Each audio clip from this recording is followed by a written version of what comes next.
And I think that's a perspective really to approach this. When countries spend on infrastructure, they have many things that they seek to achieve. First of all, they seek to grow the size of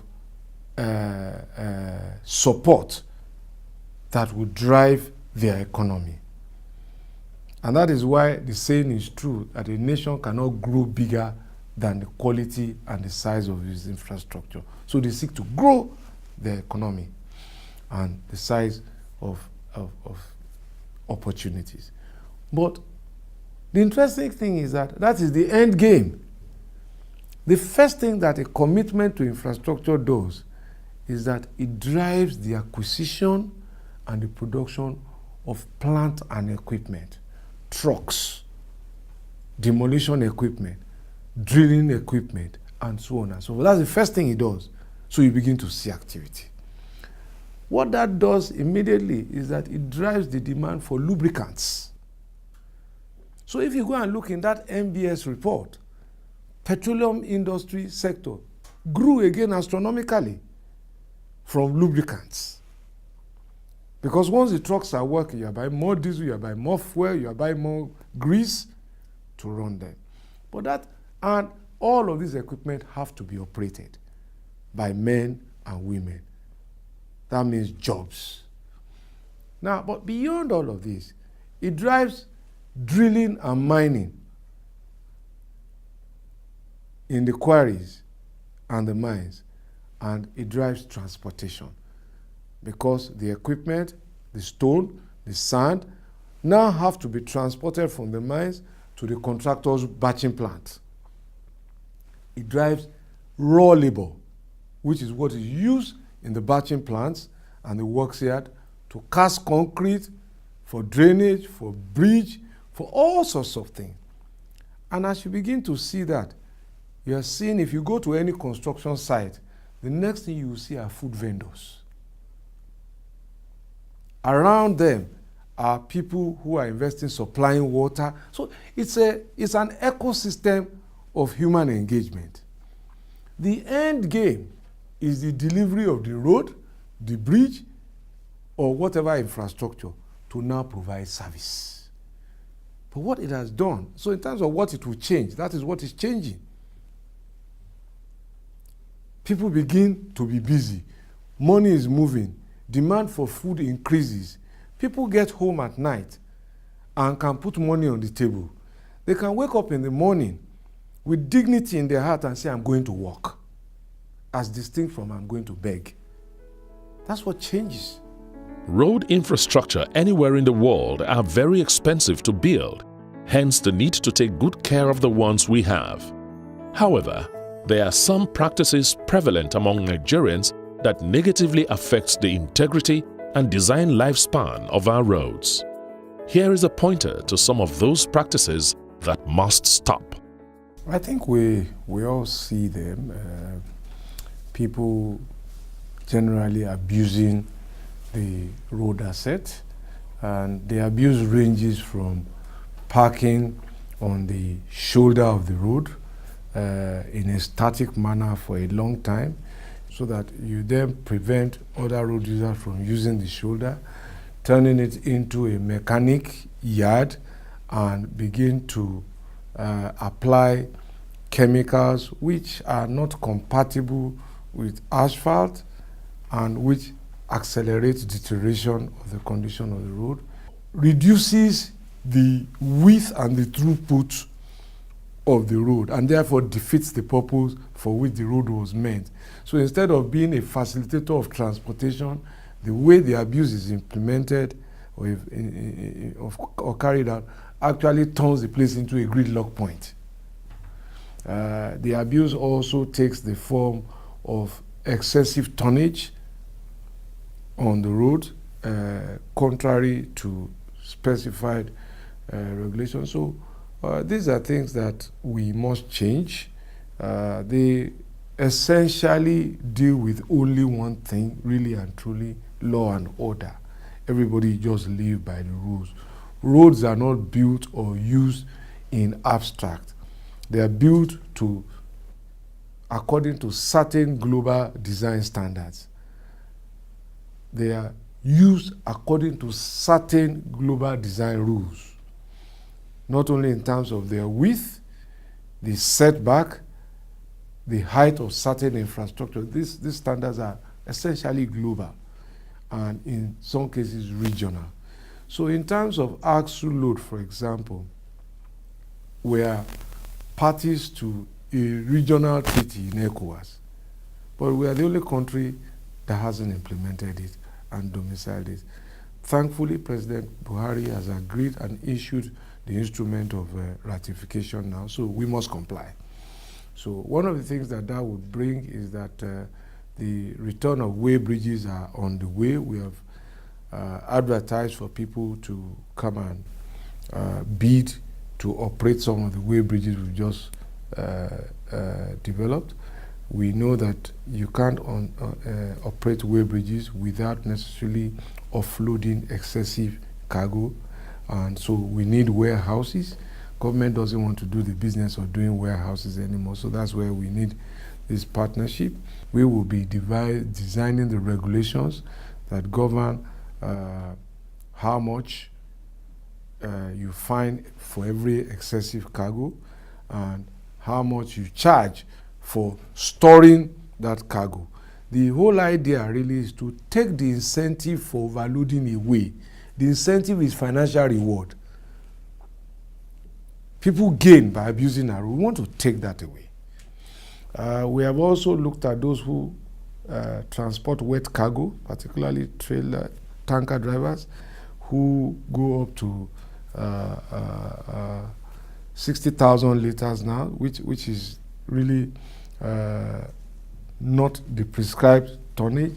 Mr. President has approved that compliance must start even from the loading points, the ports and the petrol depots, so that any truck that does not comply with the approved specifications is not allowed to load. But before all of this takes effect, we understand that people are the operators. So we're having a stakeholders consultation with them. We've met with the unions of the owners and drivers of the articulated trucks, the tankers. Some business fleets that operate large fleets have also written to come to us. So we say, look, let's have a one-day sensitization. Let's share the new rules with you.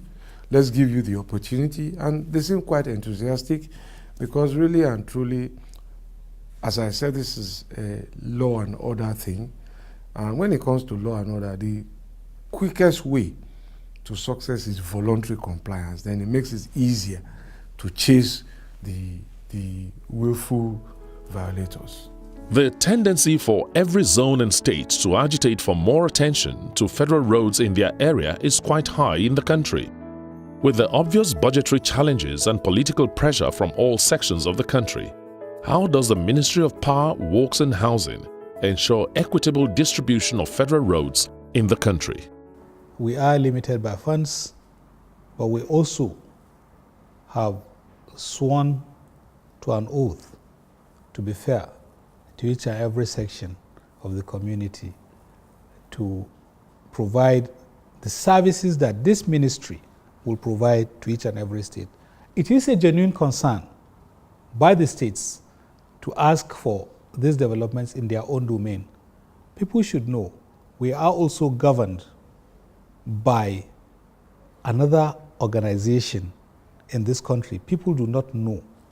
The Federal Character Commission are not only interested in the number of persons that you engage in employment, they are also interested in the spread of capital projects wherever it is. So we are being monitored. We are not on our own. The priority given to Lagos-Ibadan Superhighway, the Kano-Maiduguri Way, the various road projects around the country, the second Niger Bridge that have defied previous governments, and the numerous other power projects and housing projects that have sprung up in every state of the Federation are projects that cut across not only geographical zones, but also all states of the Federation. These projects and infrastructural facilities are no doubt a fulcrum of national unity and integration, and I congratulate the Ministry for that.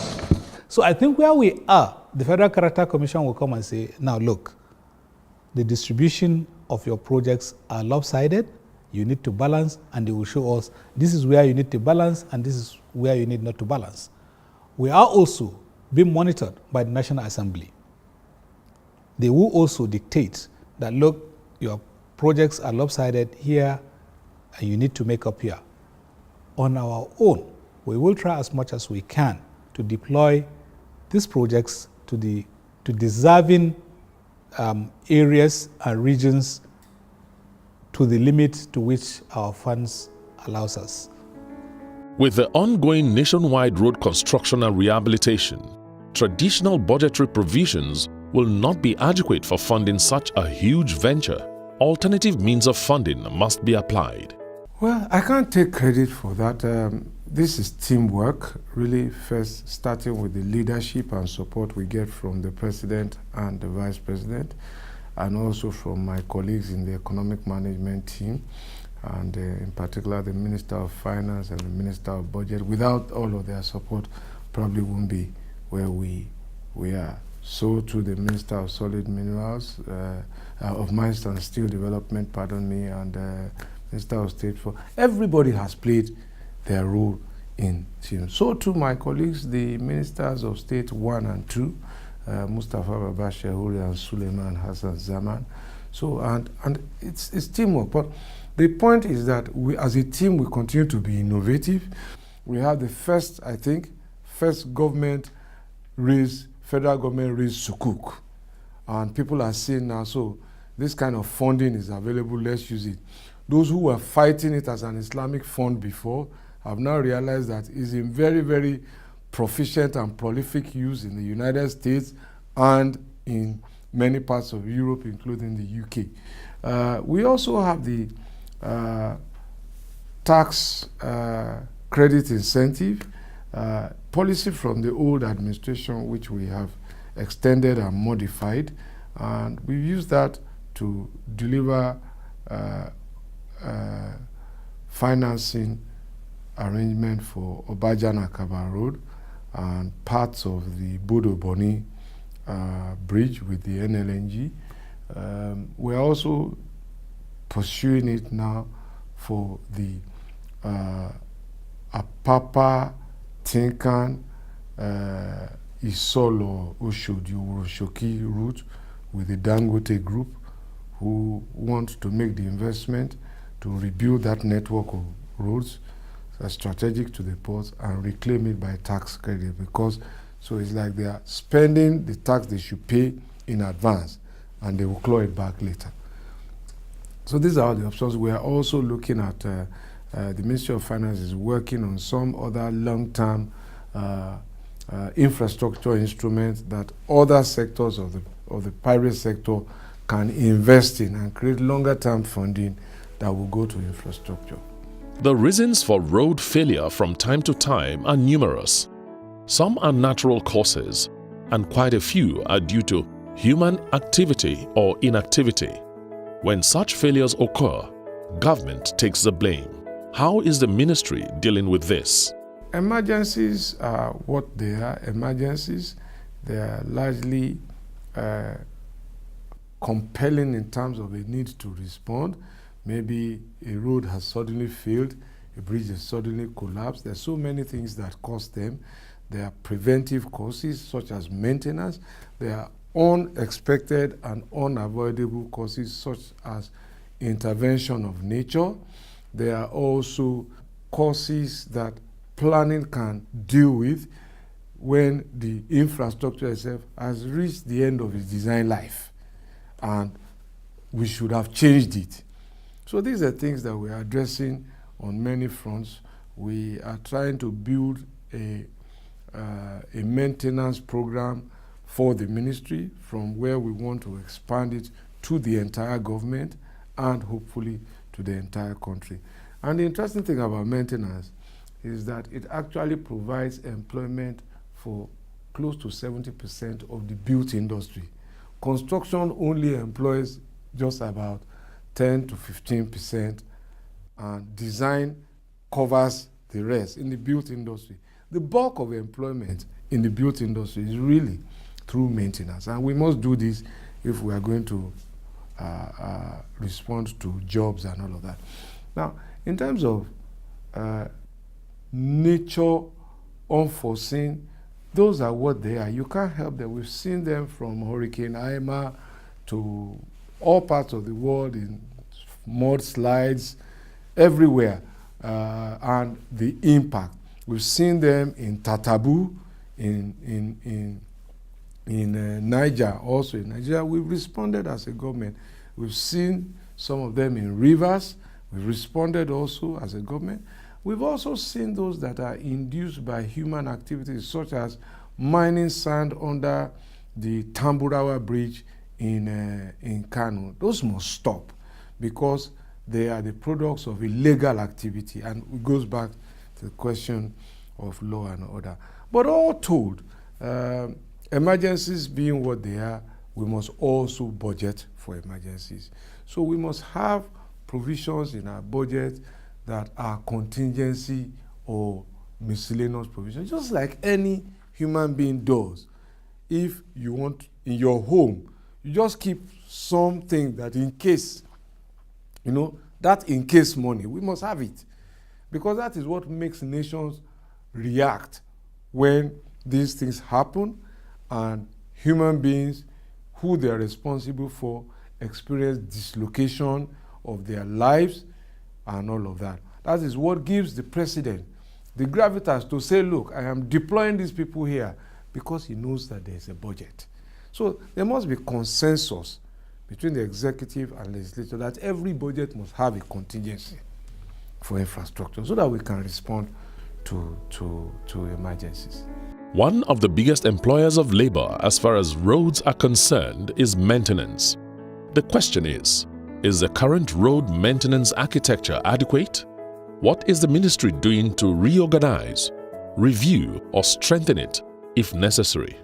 Adequacy is a function of implementation and continuous assessment of how well you are doing. We have a partnership with the international development partners under the road sector development unit of the ministry. And what they're doing is they've provided technical support to be able to use technology to assess the quality of the road without opening it up. So this is technology, equipment placed on a truck that goes around, and it can tell you on a stretch of 100 kilometers which section is most likely to fail quicker than which section. So it also tells you the quality of failure that has already taken place or the quality of deterioration, and it tells you therefore where to spend money. Now, we are collating the data. It's taking time because so this responds to whether I'm satisfied or not. You need to then have all of the data that tells you where the problems are, where to prioritize spending. So it requires capacity building, which is already taking place. It requires, when you build capacity, now programming the works that delivers that and funding the works that deliver that. And in terms of capacity also, you see the energy that a reconstituted FEMA, Federal Road Maintenance Agency, has brought on with its management being put in place. So these are all of the combined activities that will ultimately lead to qualitative road maintenance to ensure that roads last their design life, coupled with enforcement, coupled with voluntary compliance by users of the road who use the road in the way that it was designed to be used, not by abusing it. The country is approaching a season where the administration must necessarily go before the electorate to render account. The Honorable Minister for Power, Works and Housing, Babatunde Fashola, SAN, has always maintained that he will always do the right thing for the development of the country, irrespective of the season. So we ask, in terms of road infrastructure, do you think the country is better off today? I think in terms of what we've done in the last 2 years plus, we're better than where we were yesterday. And It is not what I say really that matters. It is what people who use